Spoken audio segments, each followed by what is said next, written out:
On se retrouve pour la partie 2 sur la programmation en C#, donc cette fois-ci on va voir les conditions. Alors une condition c'est très très simple, c'est vous en faites tous les jours dans la vie.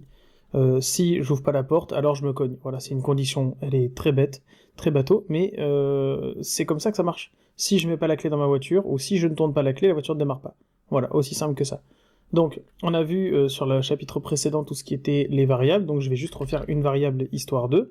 Donc maval, cette fois-ci, sera égal à 10, par exemple. Et on va pouvoir faire une condition sur ça. Donc une condition, vraiment on peut traduire littéralement du français à l'anglais, donc si, donc c'est if en anglais, et une condition ça marche comme ça. Moi dans ma tête, pour comprendre la syntaxe en permanence, et ne jamais l'oublier, c'est si, donc if, parenthèse ouvrante, fermante, accolade. Voilà, ça c'est par défaut la syntaxe que vous devez avoir, et sur laquelle vous aurez jamais de problème si vous faites tout le temps comme ça, et qu'ensuite vous revenez à l'intérieur écrire ce qu'il faut. If, parenthèse ouvrante, fermante, accolade. À partir de ce moment-là, on va pouvoir vérifier des choses. Par exemple, si ma valeur, maval, est inférieure ou supérieure, par exemple, à 50. Voilà. Donc, si elle est supérieure à 50, on va rentrer ici. Si elle est pas, du coup, supérieure à 50, donc c'est-à-dire inférieure à 50, on va rentrer ici. C'est si, sinon. Voilà. En gros, c'est comme ça qu'on va faire. Donc, par exemple, là, console. Donc, encore une fois, writeLine de maval, on va écrire supérieur à 50, et sinon, tac, inférieur à 50. Voilà, on n'oublie pas les points-virgules à chaque fois dans nos instructions. Normalement, là, on devrait être bon. Donc, si ma variable est supérieure à 50, on affiche que c'est supérieur. Sinon, ça veut dire qu'elle est inférieure, on affiche ça. Voilà, on va juste tester ça pour l'instant. Voilà, pour l'instant, donc elle est inférieure à 50. Maintenant, à cet endroit-là, si je lui mets 110 et que je relance, cette fois-ci, elle est supérieure à 50. Mais, si elle est à 50 tout pile, elle va nous écrire qu'elle est inférieure. Parce que là, actuellement, on lui a dit si elle est supérieure à 50. Sauf que 50, c'est pas supérieur ou égal. Donc, est-ce qu'elle est supérieure à 50? Non. Donc, si vous voulez rentrer, par exemple, ici, il va falloir faire un supérieur ou égal. On peut cumuler les deux opérateurs. Voilà, et là cette fois-ci, elle est supérieure ou égale à 50. Donc on peut cumuler les opérateurs, c'est-à-dire inférieur ou égal pour vraiment vérifier une égalité parfaite, donc si d'un côté on a 50 et de l'autre on a 50, inférieur égal, supérieur égal, n'est pas égal à. Le point d'interrogation est une négation. Donc la négation, vraiment, c'est si ça, c'est égal. Donc, double égal pour dire égal, par rapport, la petite différence par rapport au égal ici. Un seul égal, c'est une assignation. Je donne à la boîte maval 50. Je vérifie que maval est égal à 50. Rien à voir entre deux égal et un seul égal. Ça, c'est pour donner une valeur. Ça, c'est pour comparer une valeur. Et si je veux différencier, enfin savoir s'il y a une différence, donc si elle n'est pas égale à 50. Voilà, donc c'est où je peux comparer que c'est égal à 50, ou ça l'est pas du tout, et donc c'est tous les autres cas, où c'est supérieur, ou c'est inférieur. Mais on peut aussi faire une opération, par exemple ici. Si maval plus 50, voilà, donc voyez-le ça vraiment comme la première partie de notre si, donc si maval plus 50 quelque chose, donc est inférieur à 500, alors. Et donc là, en fait, c'est pas compliqué, le logiciel, lui, qu'est-ce qu'il va faire? Il va prendre maval qui est égal à 50, 50 plus 50, il va le simplifier, ça va donner 100, 100 inférieur à 500, alors, et il va nous dire cette phrase. Voilà, c'est comme ça qu'on fait pour l'instant, donc tout ce qui est condition.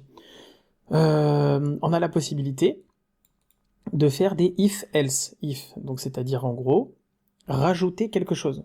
Tout à l'heure, je vous ai dit que si j'écrivais maval comme ça, supérieur à 50, c'est ou c'est supérieur, ou c'est inférieur, mais il n'y a pas le égal à. Mais on peut le mettre. Donc, else if maval égal 50. Alors à ce moment-là, on va faire quelque chose. Un console.writeLine égale, alors alt 144 pour le et, égale à 50. Voilà. Donc là, en gros, c'est ou cette condition, Si celle-là, elle match, ces deux-là ne seront même pas vérifiés. Si celle-là, elle essaye et qu'elle marche pas, on va essayer celle-là. Si celle-là, elle match, la suite ne sera pas vérifiée. Et si ces deux-là ne matchent pas, alors systématiquement, quoi qu'il arrive, on va tomber là. Voilà, ça c'est obligatoire. Mais uniquement sous condition qu'aucune des deux au-dessus, donc aucune des précédentes, n'ait matché.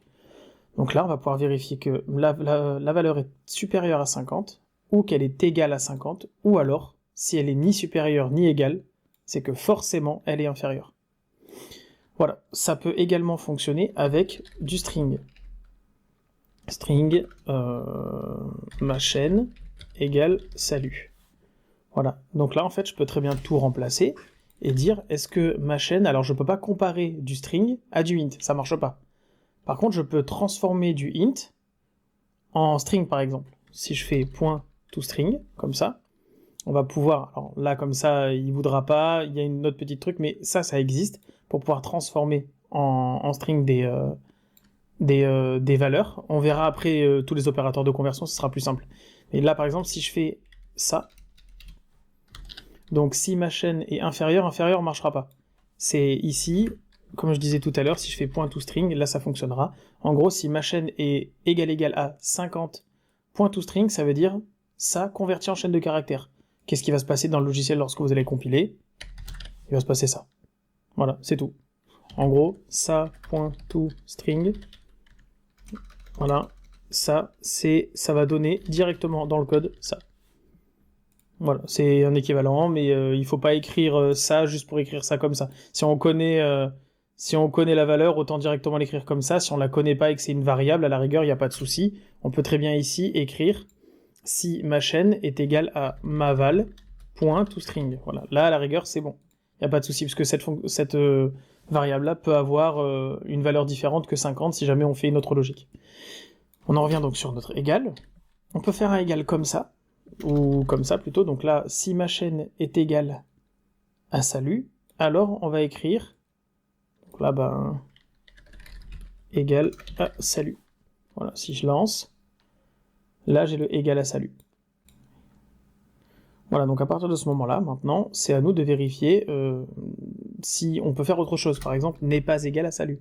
Voilà, là, si n'est pas égal à salut, et ben du coup, ça veut dire que si ça matche pas, on va essayer celui-là. Si celui-là est match, ça écrira égal à 50. Voilà. Donc ça, c'est vraiment les conditions très simples, très basiques, mais qui vont pouvoir être très utiles dans certains cas.